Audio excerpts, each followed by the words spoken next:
De volta com o Bandeirantes Acontece, como prometido, vamos falar sobre o acordo União Europeia e Mercosul, que depois de tanto tempo chegou a um ponto final. Para esse papo, nós convidamos o Leandro Gílio, que é pesquisador e professor do INSPER Agro Global.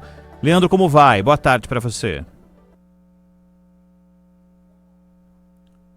Não estou ouvindo o Leandro. Tá me ouvindo, Leandro? Agora sim. Eu tô ouvindo, tá ouvindo? Agora sim, estou te ouvindo. Seja bem-vindo aqui à Rádio Bandeirantes. Ô Leandro, quero começar o nosso papo perguntando, não é nem um acordo de debutante, porque ficou 10 anos a mais do que os 15 anos para debutar, né?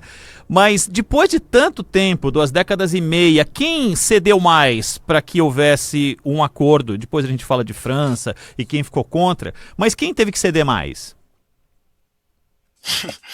Olha, como você falou, né, o acordo que se discute aí há 25 anos, né, na verdade é uma união aí de muitos países, né, 25% aí do PIB global está envolvido aí nesse acordo, né, por isso que não é um acordo fácil aí de ser delineado, né, e por isso que ele tem muitas restrições, né, dentro desse processo, né, dentro do que foi acordado também, vários produtos aí, né, tem restrições, é um acordo que assim que ele for assinado, ele é faseado, né, ele é muito gradual, né, essa abertura de mercados, né, então não é uma coisa assim que vai ser muito imediata, né, como às vezes se avalia aí, né, então realmente é uma coisa isso que todo mundo cedeu um pouquinho, né, esse pouquinho aí já é interessante aí para as economias, né, então na verdade assim, ambos os lados não cederam tanto assim, né, se você vai olhar assim, linha por linha, né, de produtos que tiveram mercados abertos, né, ainda existem muitas cotas, muitas restrições, salvaguardas, questões aí que impedem o comércio, né, então realmente ainda existe muita proteção de ambos os lados aí, né, para mercados, né, mas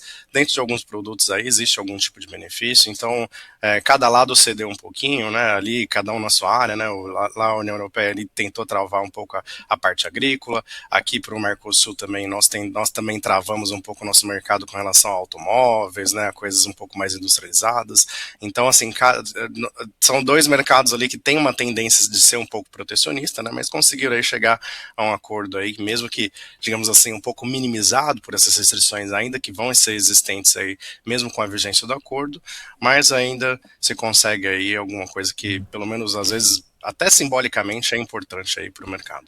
Ô Leandro, entre os países que protegem a própria produção, a gente tem a França com maior destaque aí, principalmente para a área agrícola, e não que outros países não façam isso, e que o Brasil não faça isso, mas a França é de uma maneira mais veemente e com muita intensidade dos agricultores com os protestos recentes, e não só recentes, há muito tempo eles fazem dessa forma para se posicionar contrários.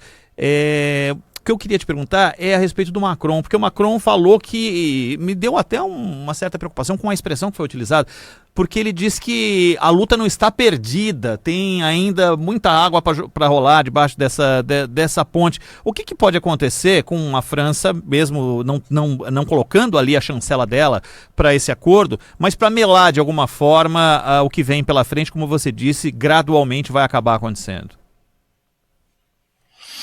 Olha, eu acho que já não tem mais muito que voltar atrás com relação a isso, né? O que o Mercosul vai exportar ali em termos de produtos agrícolas, na verdade abrange pouco o mercado europeu, né? Não vai existir uma invasão brasileira aí de produtos agrícolas, né? Porque muito do que vai ser disponibilizado em termos de comércio é com relação ao aumento de cota, né? E extra cota ainda os produtos brasileiros do Mercosul de modo geral vão enfrentar uma tarifa alta se for acima de certas de cota, né? Então, mais 60, 70% dos produtos ali negociados dentro do acordo, né? Principalmente os produtos agrícolas, né? E os produtos mais sensíveis também envolvem aí até restrições ao comércio, até se, por exemplo, se existir um pouco de invasão, um pouco, né, de crescer muito ali a presença dos produtos brasileiros no mercado europeu, eles podem ali utilizar o mecanismo de salvaguarda e bloquear um pouco esse benefício do acordo por algum tempo, né, dado ali uma apelação. Então, assim, existem vários mecanismos para que isso não ocorra. Então,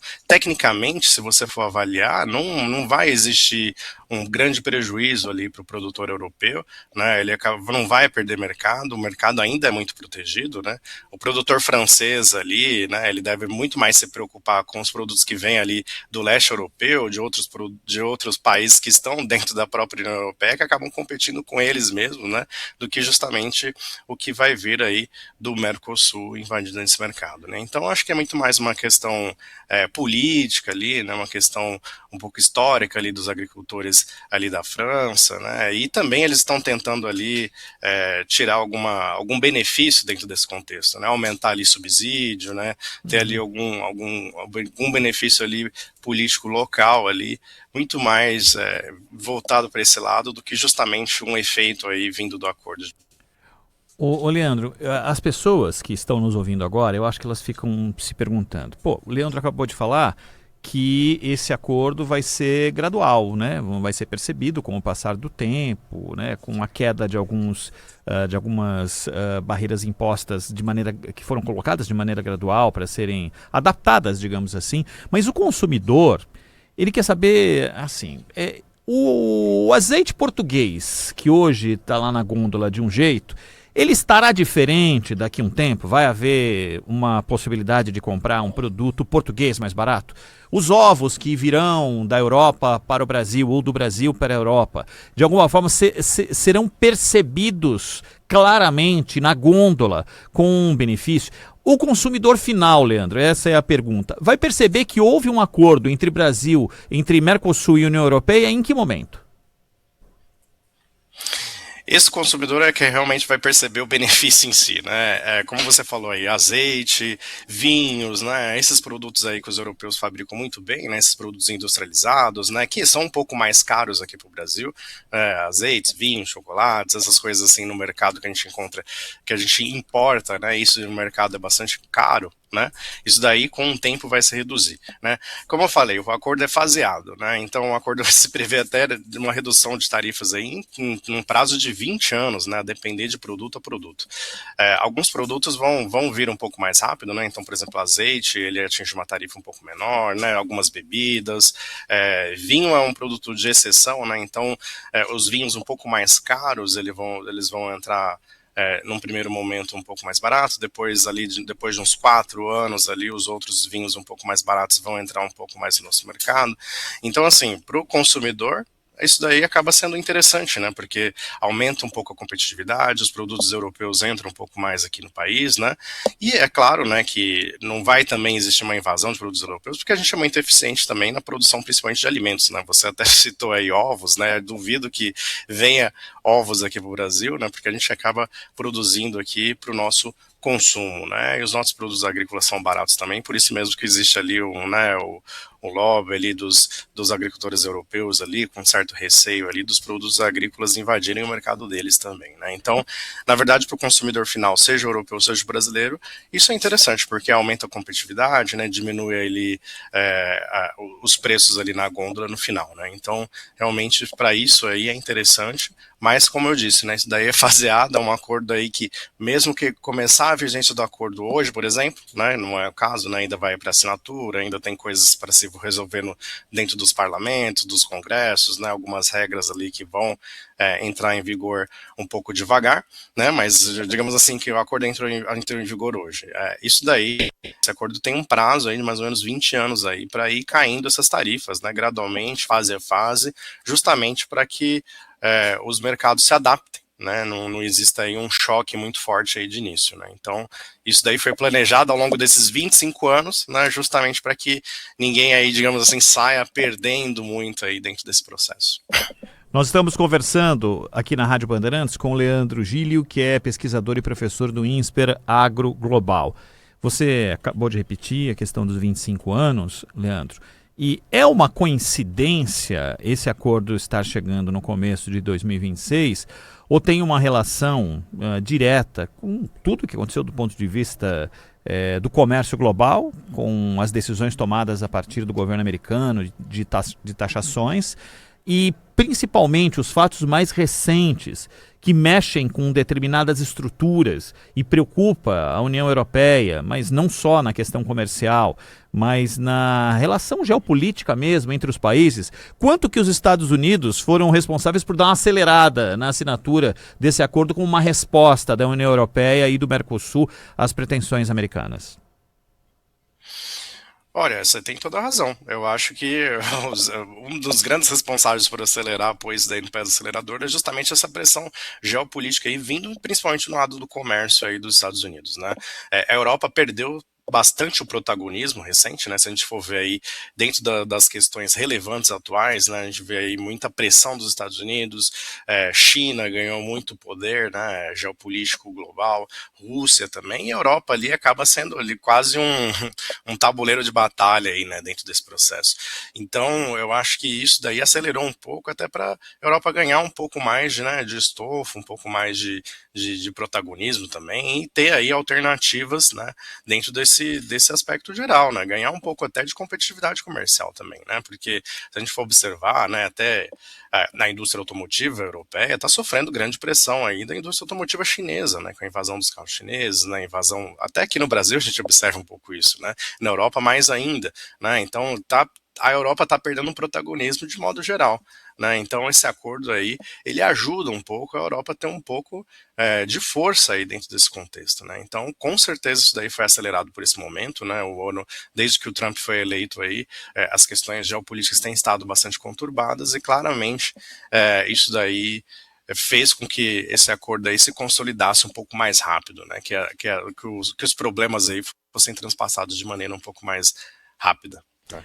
As tarifas de importação chegavam até 77% de produtos que a União Europeia compra do Mercosul. E, como disse o Leandro, vai ser gradual e inclui café, frutas, peixes, crustáceos, óleos vegetais, enfim. Isso, com o passar do tempo, pode ser zerada essa tarifa. O que eu queria te perguntar a respeito dos países do Mercosul, o presidente da Argentina, o Javier Milei, se posicionou ao contrário, né? Ele faz parte, ele é integrante do Mercosul, mas ele se posicionou de maneira contrária nas vezes que falou sobre esse assunto. Como fica o papel da Argentina, que também é uma grande produtora de agrícola, tem uma exportação de grãos importante e que vive uma situação que precisa da entrada de dinheiro de fora e barateamento de produtos para a população?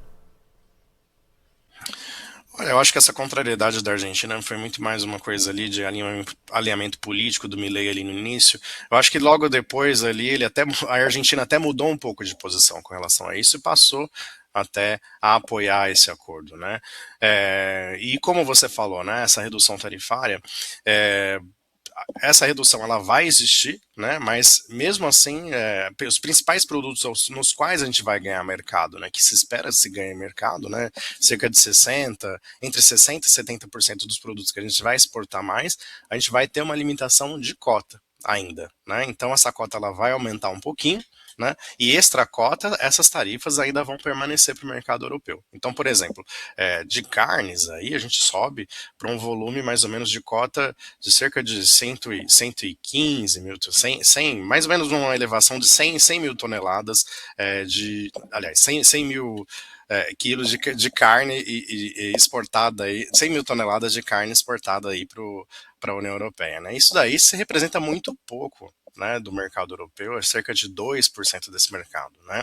Então as cotas ainda são bastante restritivas, né? Então, extra cota, ainda as tarifas são muito altas. Então, assim, só para destacar que o acordo ali reduz, né? Ele tende aí a zerar, né, mas os produtos que a gente mais exporta, que são os produtos agrícolas, eles ainda são limitados por essas cotas, elas são ainda bastante protecionistas, né? Então, esses produtos que iriam nos beneficiar mais, né, e beneficiar também outros mercados latino-americanos, como a própria Argentina, né, que é uma grande exportadora também de produtos agrícolas, acaba sendo um pouquinho limitado aí por essas cotas.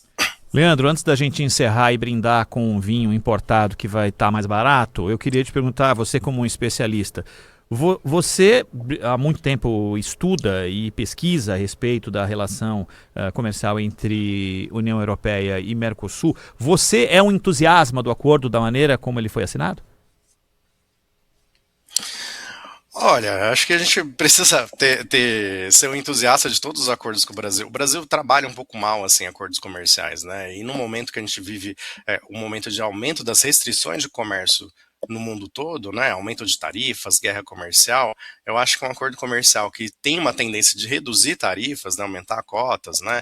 E abrir um pouco mais mercados, eu acho que isso daí deve ser celebrado sim, que ajuda a economia, diminui o preço na gôndola para o consumidor, né, ajuda aí uma competitividade aí, aumenta os investimentos, né, tanto aqui no Brasil como na União Europeia também, nos outros países do Mercosul. Então, assim, é uma coisa que a gente deve celebrar, sim, é uma coisa importante, vai trazer benefícios aí para a nossa economia. Eu acho que no momento aí que cada vez mais se eleva o protecionismo, algo que tente diminuir um pouco mais e liberar um pouco mais o comércio, acho que tem que ser celebrado sim, e acho que é um passo importante e vai trazer aí benefícios de modo geral para os consumidores de modo geral. Leandro Gílio, pesquisador e professor do INSPER Agro Global, que conversou conosco aqui na Rádio Bandeirantes. Leandro, muitíssimo obrigado pela tua atenção, pela sua disponibilidade com a Rádio Bandeirantes. Até uma próxima.